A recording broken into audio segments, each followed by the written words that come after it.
We're going on a troll hunt. When we got to Clinton, it was raining pretty bad, so we made a quick stop at the Sawmill Museum. This museum gave us a lot of really good info about Thomas Dambo, the artist behind the trolls. The rest of the museum tells the story of Clinton's lumber industry. In the late 1800s, the city was known as the lumber capital of the world, with millions of logs traveling down the Mississippi River to its sawmills.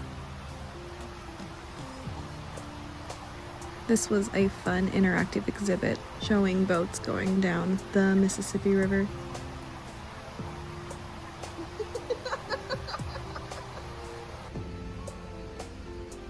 Everything was super interactive and really kid-friendly. Definitely recommend.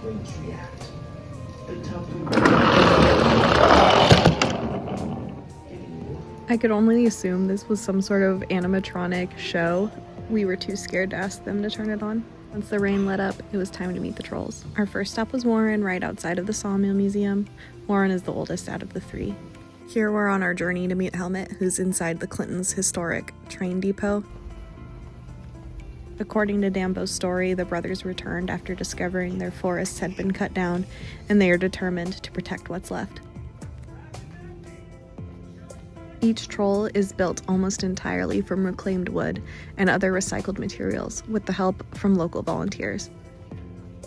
I've always really liked Thomas Dambo's work. I like how he turns discarded materials into incredible works of art while encouraging people to spend more time outdoors. Oh, I see him. It was pitch black inside here. There it went. Look at him in there.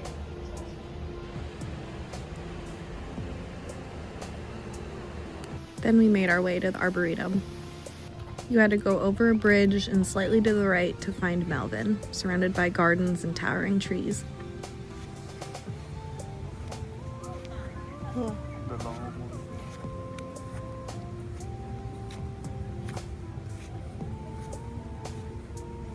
The adventure wasn't over yet. Hidden clues on each of the trolls led visitors to a secret fourth troll, tucked away in a hidden location. Finding this one felt like a real-life scavenger hunt. We wrapped up the day with Long John Silver's before heading home. If you're looking for a fun Iowa road trip that's a little different, I recommend Clinton's Trolls.